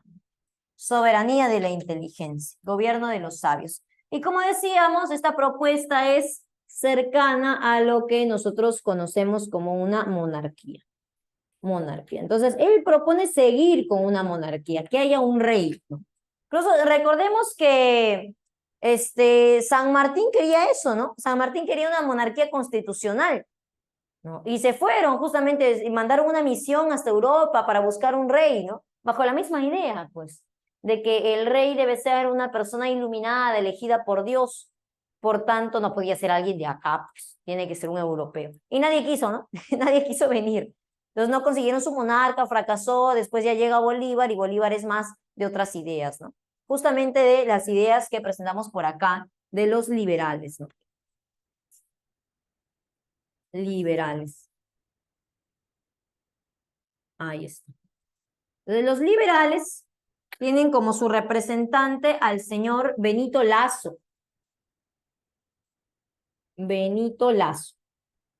Benito Lazo, cuando era jovencito, estudió en el convictorio de San Carlos, ahí con Bartolomé, ¿no? Bartolomé le enseñó las ideas conservadoras, pero Benito Lazo, cuando creció, se hizo liberal, ¿no? Se fue contra las ideas que le habían enseñado, se hizo liberal y empezó pues a predicar las ideas liberales. ¿Dónde? Se predican en el Colegio Guadalupe. Hoy día ubicado el Colegio Guadalupe en la avenida Alfonso Ugarte, uno celestito, un colegio emblemático, muy famoso, también histórico, ¿no? Pero no empezó allí. El Colegio Guadalupe es mucho más antiguo, de la misma antigüedad que el Real Convictorio, porque el Colegio Guadalupe en esa época, claro, hoy en Alfonso Ugarte funciona, así con el mismo nombre, ¿no? Colegio Nacional, ¿no? Bueno, en esa época el Colegio Guadalupe estaba ubicado exactamente al frente del Real Convictorio de San Carlos, al frente nomás está ubicado, donde hoy está el Ministerio de Justicia. Ahí al frente de Parque Universitario está el Ministerio de Justicia, ahí estaba el Colegio Guadalupe. Entonces ya te imaginas, ¿no? Los chibolos de colegio, esos eran colegios, no eran de mayor, eran colegios, de chibolos de primaria, pues sexto de primaria, ¿no? Pues salían los chibolos de primaria, pues salían los del Real Convictorio, se encontraban con los del Guadalupe. Así que tú dices, soberanía popular, ¿no? Tú hablas gobierno del pueblo, ¿qué estás hablando? Tonteras estás hablando. Vamos a mecharnos. ¿Cómo mecharnos? ¿Que parado y sin polo? No, nada que parado y sin polo, oye. Vamos al auditorio, ahí vamos a debatir. Y debatían los chibolos de sexto grado. Ah, sí, imagínate, ¿no? Debatían acerca del futuro del Perú. ¿Tú qué debatías, qué discutías cuando estabas en sexto grado? El Chipitaps, los Gogos, los Power Rangers. ¿No? Bueno, así es la vida. Ellos debatían acerca del futuro del Perú. Goku o Naruto. De My Little Pony, dice Renzo. La magia de la amistad. Bueno, ya. Entonces, así se daba, ¿no? Los liberales, como ya hemos planteado, defienden más bien el gobierno de la mayoría, a decir de ellos, ¿no? Gobierno popular, vamos a poner. Un gobierno popular, que a decir de Benito Lazo sería denominada una soberanía de la mayoría. Soberanía de la mayoría.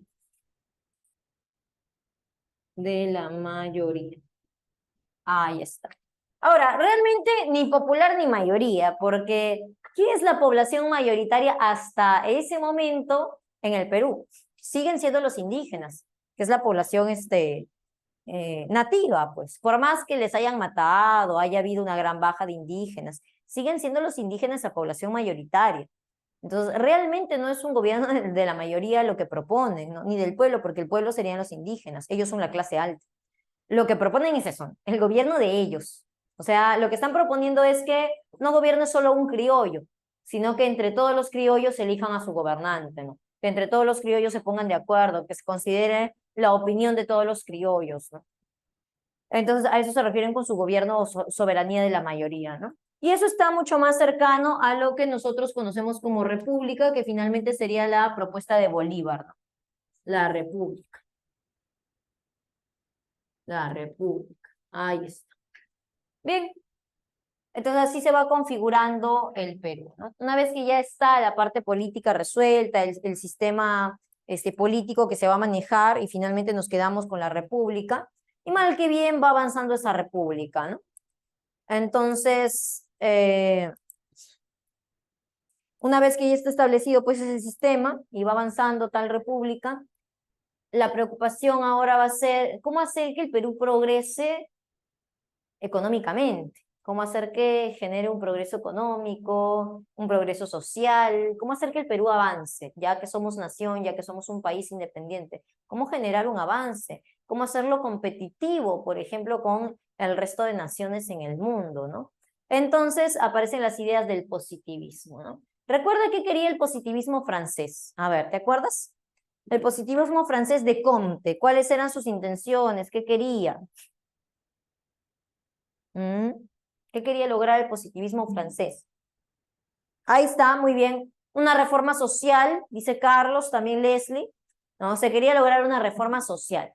Entonces, o sea, arreglar los problemas de la sociedad. ¿En base a qué? Muy bien, en base, como dice Milagros, a la ciencia. Difundir la ciencia, pero porque la ciencia es útil, porque la ciencia me iba a permitir justamente hacer esas reformas sociales, arreglar los problemas sociales. Entonces, lo mismo va a aplicarse acá. En base a la ciencia se quiere arreglar los problemas sociales, o sea, el subdesarrollo, la pobreza, quiere mejorarse esa situación. Lo que se va a justificar acá es la llegada del capitalismo, la llegada de la industria. Tú sabes, ustedes saben, chicos, ¿qué pasó en cuanto al comercio cuando nos independizamos de España? ¿Con quién empezamos a hacer comercio una vez que nos independizamos de España? Fuertemente, empezó un comercio muy fuerte con este país, ¿no? ¿Con Chile? ¿Qué hablas? ¿Con qué país europeo? ¿Con Inglaterra, sí o no? Claro, con Inglaterra empezó un gran comercio, ¿no? Y sobre todo ellos nos vendían cosas, ¿no? Nos vendían sus productos porque ellos eran para ese entonces la nación con la mayor industria, con la industria, digamos, más competitiva. Son el primer país en industrializarse. Su industria era bastante competitiva, sus precios con respecto a los demás países también bastante competitivos, ¿no? Entonces, claro, ellos nos empiezan a vender sus productos, pero a la vez empiezan a llegar a llevarse nuestros recursos, ¿no? Claro, y nosotros nos convertimos en ese país que seguimos siendo, en ese país primario exportador, ¿no? Y bueno, entonces nosotros empezamos a vender recursos naturales y ellos nos venden sus recursos industriales, ¿no? Bien, entonces la idea acá es nosotros también generar nuestra propia industria para que con nuestros propios recursos que nosotros tenemos desarrollemos industria. Y esta es esa idea que hasta el día de hoy existe, ¿no? De que, bueno, el Perú es principal productor de semillas de cacao, tiene el mejor cacao del mundo, pero ¿qué hace con ese cacao? Lo vende al extranjero. Llegan los suizos, compran el cacao peruano y con ese cacao peruano hacen el mejor chocolate del mundo. Entonces, y vienen y nos venden su chocolate carísimo, ¿no? Y claro, igualito, somos principales productores de café y se llevan nuestro café de primerísima calidad y allá desarrollan el café industrializado y vienen y nos venden su Starbucks, ¿no? Y caro encima, ¿no? Claro, y así, ¿no? Y así con todo. Igual con los metales preciosos, el oro, el cobre que se llevan, ¿no? Entonces, bueno, bajo esa idea, que ya pues el problema existe desde entonces, van a analizar los positivistas que lo que tendríamos que hacer nosotros es justamente desarrollar nuestra propia industria, ¿no? Entonces, acá lo que se justifica es el desarrollo del capitalismo industrial. Justifica el desarrollo del capitalismo industrial.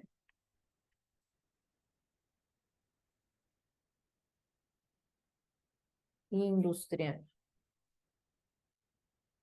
Y es que de cierta forma también llegan, ¿no?, los capitalistas, ¿no? Y hay ciertos sectores burgueses muy pocos, muy pequeños ciertamente en el Perú, ¿no?, pero que quieren eso, ¿no? O sea, sí aparece una burguesía en el país y esa burguesía quiere desarrollarse, ¿no? Quiere desarrollarse y ser competitiva, ¿no? Y claro, le conviene desarrollar. ¿Por qué no se van y hacen empresa en otra parte? Les conviene hacerlo acá, pues si son peruanos les conviene hacer acá porque ellos sí tienen acceso a los recursos naturales de este lugar. Entonces, una pequeña burguesía existente en el Perú que se quiere desarrollar va a impulsar esto, ¿no? Va a impulsar este tipo de ideas para que surja la industria, ¿no? Finalmente no va a pasar y hasta el día de hoy seguimos sin industria, ¿no? Una industria muy pequeñita, muy monce, ¿no? Pero bueno, entonces, esa pequeña, justamente ese pequeño sector capitalista que existe en el país quiere obviamente desarrollar el modelo industrial, ¿no? Y claro, lo quiere desarrollar de esta manera, o sea, lo impulsa de manera ideológica, porque lo que más existe en nuestro país es es el modelo feudal. O sea, los ricos, los aristócratas, la gente que tiene su plata invertida en haciendas. O sea, si tú eres rico en el siglo XIX, tienes tu hacienda, ya está. Y mientras más grande, evidentemente, pues más rico eres, ¿no? Entonces, es la época de los hacendados, ¿no?, donde pues tú tienes dinero, ¿no? Si tienes tu hacienda, donde ahí trabajan, ya sean los indígenas o los negros, ¿no? Ya no a modo de esclavitud, a modo de siervos, ¿no? Esa relación de servidumbre que existe justamente en el sistema feudal. Básicamente, pues tampoco le vas a pagar y tú eres prácticamente el dueño de esa persona, ¿no? Y de todo lo que está dentro eh, de tu hacienda, ¿no? ¿Está muy iluminado? No sé, yo lo veo bien, pero a ver si de repente lo pueden bajar. Ah, sí, yo también lo veo bien. No sé, tu ojo está muy iluminado. Bueno, está bien, dicen, ya. Bueno, ¿qué habrá pasado en tu ojo? No sé, algo debe haber pasado por ahí. Bueno, entonces, ¿cuál es el problema acá? ¿Qué problema se establece? El problema es justamente la búsqueda del progreso nacional. El problema es cómo hacer que el país se desarrolle. El progreso nacional. Nacional. Claro, por medio de la ciencia, por medio de la tecnología, por medio de la industria. Acá vamos a tener nuestro primer representante, no el principal, sino el primero que vamos a mencionar. El señor Manuel Vicente Villarán. Vamos a ponerlo por acá. Manuel Vicente Villarán. Manuel Vicente Villarán. Para generar industria, dice Villarán, necesitamos actuar rápido, porque ya estamos en situación de desventaja. O sea, ya en ese momento estamos en situación de desventaja. Entonces Villarán dice, hay que actuar rápido. No podemos darnos el lujo de ponernos a preparar a la gente, ¿no? En manejo de máquinas, en tecnología, durante muchos años, ¿no? O esperar que egresen del colegio para que recién se preparen. No, justamente aprovechemos que en el colegio no se hace nada. ¿Para qué les enseñan? Total, si no vas a hacer nada, mejor aprende algo bueno, ¿no? Entonces, él propone la educación técnica en las escuelas, ¿no? En vez de que estés ahí haciendo hora, ¿no? En vez de que estés haciendo, jugando Michi durante tu clase de matemáticas, jugando fútbol en tu clase de educación física, mejor estudia esto, ¿no? Prepárate para trabajar. Educación técnica en las escuelas. En las escuelas. Es la propuesta de Vicente Villarán, cosa que el chibolo sale del colegio, sale de secundaria y ya está listo para trabajar en una industria, en una fábrica, porque sabe manejar máquinas, ¿no? O sea, estando en el colegio, enséñale electrónica, enséñale ensamblaje, enséñale carpintería, enséñale a manejar herramientas, enséñale a manejar, a operar máquinas, a arreglar una máquina, enséñale, ¿cómo se llama esto? Soldadura, así, enséñale esas cosas, ¿no? Porque cuando sale ya está listo para trabajar, ¿no? Es un trabajador capacitado. Pero claro, el burgués tiene ese miedo de formar, de invertir su dinero en hacer industria, y que pues ya está la industria y no tenga a quién contratar, porque no hay mano de obra capacitada. Entonces, justamente para que el burgués no tenga ese miedo, ya pues, ya tienes acá gente preparada, ¿no? Del colegio nomás, ¿no? Entonces, se aplicó la propuesta de Manuel Vicente Villarán, se aplicó, pero no se aplicó bien. Él es el responsable, esta propuesta es la responsable de tu curso llamado EPT. Y no, pues a ti no te enseñaban ensamblaje, ni carpintería, ni manejo de máquinas. A ti te enseñaban Word, ¿no? Computación, te enseñaban ahí las partes de Word, de Excel. Te enseñaban tocar flauta, dice que le enseñaban a Luis. Bueno, ni eso, dicen. A las chicas le enseñaban a veces cosmetología, digitación. Bueno, en fin, limpiar baños, bueno, pintura. Bueno. Los trabajos de ahora, ¿no? Hostelería, a tejer, bueno, al menos ya sabes algo para la vida, ¿no? A tejer. Limpiar el salón era EPT. Dice, los últimos de mis salones más jóvenes, dice que les enseñaban emprendimiento. Y ese término, ¿no? Porque sí que para mí, ¿qué es emprendimiento? Hacer algo, ¿no? Y enyucarle a tu familia, eso es emprendimiento. Hacer algo para vender, enyucarle a tu familia. Y a tu familia comprar tus cuadritos, tus politos estampados, tus llaveritos. Bueno, en fin. Ya, bueno. Entonces, pero la idea era otra, ¿no? La idea era enseñar cosas que sirvieran para la industria. Sí, finalmente, claro, sí te enseñó mecánica en el colegio, a su Rose. Bien por ti. Ah, carpintería, electricidad y panadería, su qué chévere. Ah, sí había, de hecho, en algún momento había. Claro, tú hacías hora. En fin, bueno, hay colegios y colegios, ¿no? Algunos sí al menos enseñan cosas útiles. Digamos, no de la idea de Manuel Vicente Villarán, pero al menos cosas útiles. Otros sí pierden el tiempo. Pero bueno, entonces esa es la idea de Manuel Vicente Villarán, ¿no? Enseñar estas cuestiones bastante útiles para la industria, ¿no? Pero Vicente Villarán como que le interesa el progreso nacional a nivel macro, ¿no? No le interesa, pues, la cuestión social, digámoslo de esa manera, ¿no?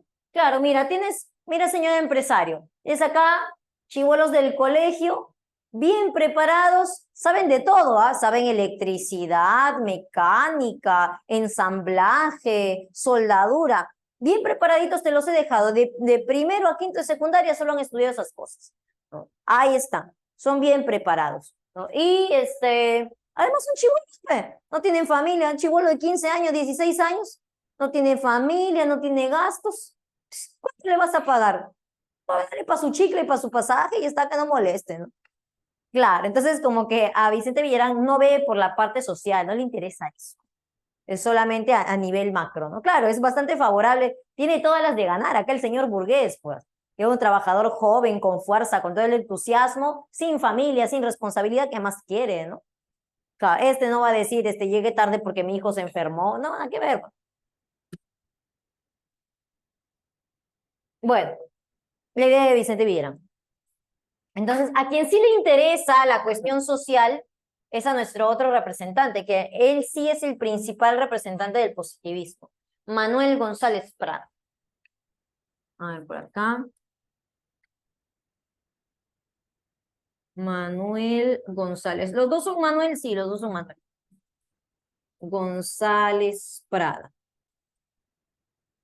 A González Prada sí lo conoces, ¿sí o no? Lo conoces por literatura realista, González Prada. Bueno, González Prada en Francia, estudia en Francia y aprende las ideas positivistas, ¿no? El positivismo francés, pero también aprende las ideas anarquistas francesas, ¿no? Has escuchado seguramente Isabel Xiomara, los jóvenes a la obra y los viejos a la tumba. Páginas libres, ¿no? Ah, ese es Manuel González Prada, ¿no?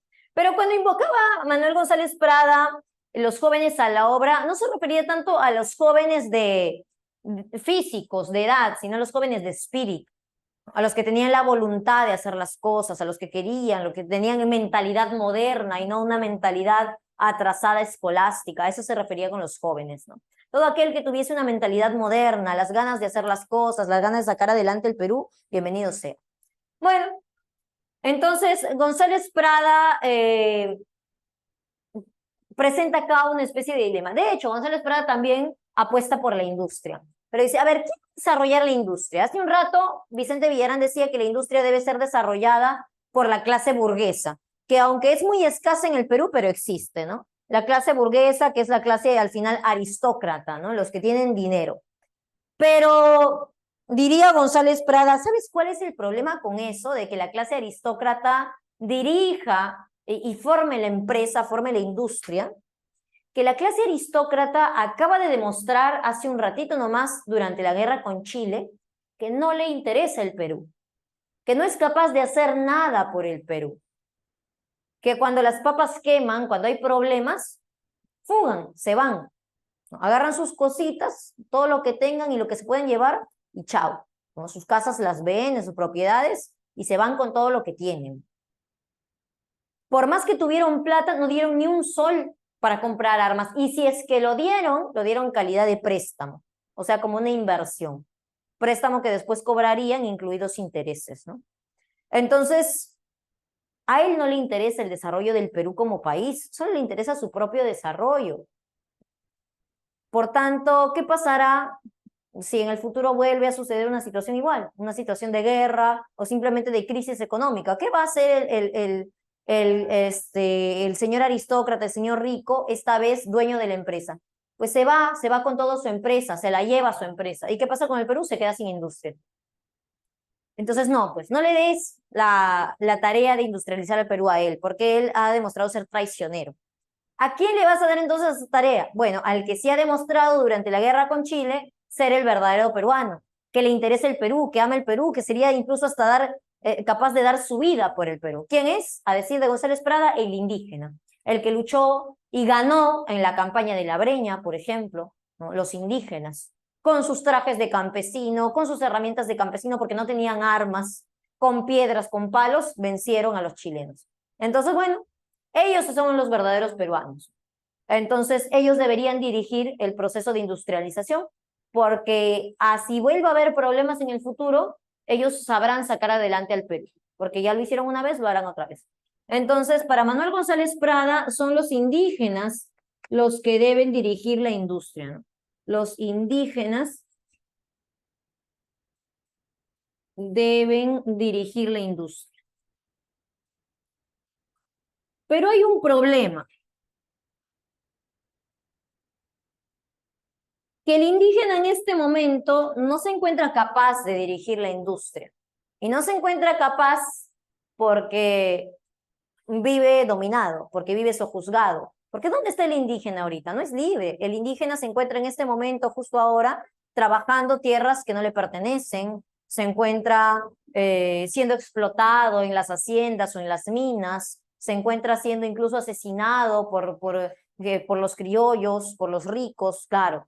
Entonces, el indígena ciertamente está en una situación de desventaja. ¿Qué debe hacer el indígena? Bueno, básicamente lo que debe hacer es rebelarse. Y acá aparecen las ideas anárquicas de González Prada, ¿no? Acá aparece su anarquismo. Anarquismo. Lo que debe hacer el indígena es rebelarse contra todo aquel que le oprime, que le explota, conseguirse un arma o lo que pueda, meterle bala y pues con eso logrará su libertad. Y una vez que haya logrado su libertad, ahora sí puede pretender dirigir la industria, ¿no? Generando una educación científica para el indígena. Entonces, ¿qué propone el anarquismo de González Prada? Propone abolir el Estado, porque el Estado es básicamente quien tiene sometido al indígena, abolir el Estado y también a su cómplice. ¿Quién es el cómplice del Estado? La Iglesia. Abolir el Estado y la Iglesia, porque ambos someten al indígena. Una vez que se exterminó tanto al Estado como a la Iglesia, ahora sí, lo que podemos hacer es darle una educación científica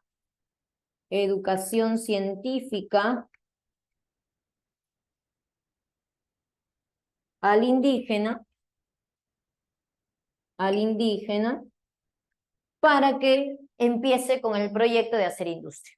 Bien, chicos, ahí vamos a cortar. Nos falta solamente un movimiento más, que es el espiritualismo, que sería la respuesta directa al positivismo, ¿no? La respuesta de la Iglesia, por cierto, al positivismo, ¿no? Acá el señor González Prada está diciendo hay que abolir la Iglesia no se va a dejar, pues, y va a responderle a González Prada. Básicamente diciendo la ciencia no lo puede todo. Será útil, pero no lo explica todo.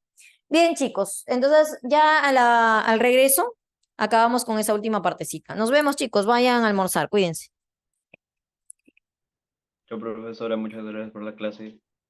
Gracias.